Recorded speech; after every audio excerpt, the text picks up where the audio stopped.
जिल्हाधिकारी कार्यालयासमोर बेमुदत उपोषण सुरू आहे। अहिल्यानगर जिल्हाधिकारी कार्यालय अंतर्गत झालेल्या कोतवाल भरती 1916 हा हॉल तिकीट नंबर ऑनलाईन दाखवत नसल्याने भरती प्रक्रियेत अनियमित झाल्याने चौकशी अहवाल जाणीवपूर्वक आजपर्यंत दिलेला नाहीये। तसेच श्रीगोंदा तालुक्यातील विसापूर, गायतकवाडी, चिभेळे, पिंपळगाव, पीस येथील मुरमाची चोरी करून बेकायदेशीर विक्री केल्याने तलाठी व मंडळ अधिकारी यांच्यावर शिस्तभंगाची कारवाई झालेली नाहीये। पारनेर तालुक्यातील मसने सुलतानापूर गट नंबर 39 मध्ये सामूहिक शेती गट खरेदी करून त्यामध्ये प्लॉटिंग करून कुठलीही परवानगी न घेता बांधकाम केल्याने व त्यामध्ये अवैध उत्खनन करून मुरमाची भर टाकल्याने दंड 72,45,000 हा उपविभागीय गट 37P चा पंचनामा सिव्हिल इंजिनियर मार्फत फेर पंचनामा करून त्या मुरमाची लॅब टेस्ट करून दंडात्मक कारवाई केली नाही। पारनेर तालुक्यातील मोजे गटेवाडी गट नंबर 203 फॉरेस्ट हद्दीतील सरपंच व ठेकेदार यांनी संगनमत करून मुरुम अवैध उत्खनन करून विकल्याने त्यांच्यावर दंडात्मक कारवाई करून भादवी कलम 379 प्रमाणे गुन्हा दाखल करण्याचे आदेश न झाल्याने आज रोजी आमरण उपोषण करीत बसलो आहे। कारवाई न झाल्यास कोर्टात धाव घेणार। अन्याय निवारण निर्मूलन सेवा समितीचे रोडे यांचा इशारा आहे। प्रतिनिधी आईनुल शेख, ATV न्यूज, अहिल्यानगर। जिल्हाधिकारी अहिल्यानगर यांच्या अंतर्गत असणाऱ्या पारनेर तहसील व अकोला श्रीगोंदा तहसील कार्यालयाअंतर्गत असणाऱ्या विविध तक्रारीबाबत गेली 6 ते 7 महिन्यापासून या तक्रारीचा पाठपुरावा करतोय, परंतु जाणीवपूर्वक प्रशासनाचं एकमेका सहाय्य करू अवघे धरू सुपंत या मार्गाने या प्रशासनाचा कारभार चालत असल्यामुळं कुठलीही कारवाई अद्यापपर्यंत महसूल प्रशासनाच्या विभागाकडून केली जात नाही। म्हणून ही उपोषणाला बसण्याची आज अन्याय निवारण सेवा समितीच्या वतीने ही 3री वेळ आहे आणि यापुढेही बी त्यांनी जर येत्या 15 दिवसामध्ये कुठलीच कारवाई नाही केली तर यापुढलं उपोषण आम्ही विभागीय कार्यालय आयुक्त नाशिक येथे दिनांक 24/10/25 रोजी करणार आहोत।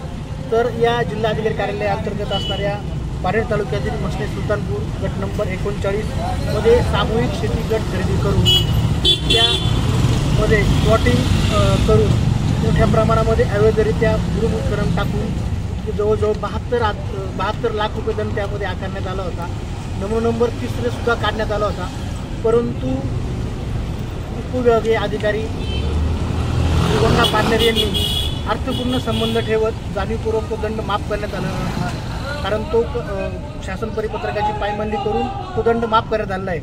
याबाबत सुद्धा त्या अधिकाऱ्यावर कारवाई व्हावी यासाठी पत्रव्यवहार मी गेली 8 ते 9 महिन्यापासून करत आहोत, तरी ही कारवाई या प्रशासनाने केलेली नाही आहे। त्याचबरोबर पारनेर तालुक्यातील मौजे भाळवली येथील गट नंबर 37P यामध्ये एक शेअरचं बांधकाम चालू आहे, त्यामध्ये अवैधरित्या मुरुम उत्खनन करून टाकला, तर त्याबाबत तक्रार केली। त्यापूर्वी 2021-22 मध्ये दीपाली राजेंद्र आव्हाड त्याच गटामध्ये 1,10,00,000 रुपये दंड आकारण्यात आला होता, तर तो दंड फक्त नमुना नंबर 3 काढल्यानंतर 22 लाख रुपये शासनाला रॉयल्टी त्याची भरण्यात आली। उर्वरित रक्कम थकबाकी म्हणून येणे बाकी असताना सुद्धा आज अखेर ती वसूल झालेली नाही।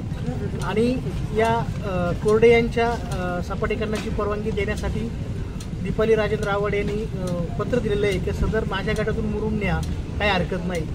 जर यांच्यावरच 1,10 लाख रुपये दंड झाला आहे तर यांनी मुरुम न्यायला कडून त्यात भरणा केला कडून, तर याबाबत सुद्धा त्या मुरुमाची लॅब टेस्ट करण्यात येऊन त्याचं मोजमाप सिव्हिल इंजिनियर मार्फत करण्यात यावं यासाठी आम्ही तक्रार केलेली आहे।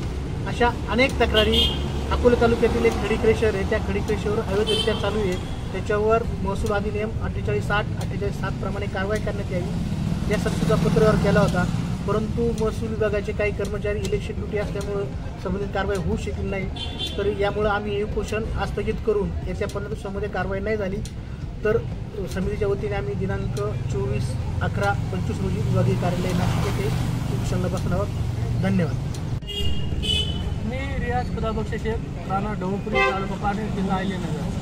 जी कोतवाल भरतीची झाली होती त्यामध्ये ढवळपुरीमध्ये 1916 हा हॉल तिकीट आधी दाखल नव्हतं ऑनलाईन, तर आम्ही त्याची चौकशी केली असता आम्हाला आतापर्यंत काहीच अहवाल दिलेला नाही। आणि जो 1916 हा हॉल तिकीट नंबर आहे त्याच्या जागेवर 15-17 नंबरवाल्याला घेण्यात आलेला आहे। तरी त्याचं आम्हाला जर अहवाल आत्तापर्यंत काही भेटला तर नाही, इथून पुढे जर भेटलं नाही तर आम्ही 24/11/2025 रोजी विभागीय कार्यालय आयुक्त नाशिक या ठिकाणी उपोषणाला जाणार आहे.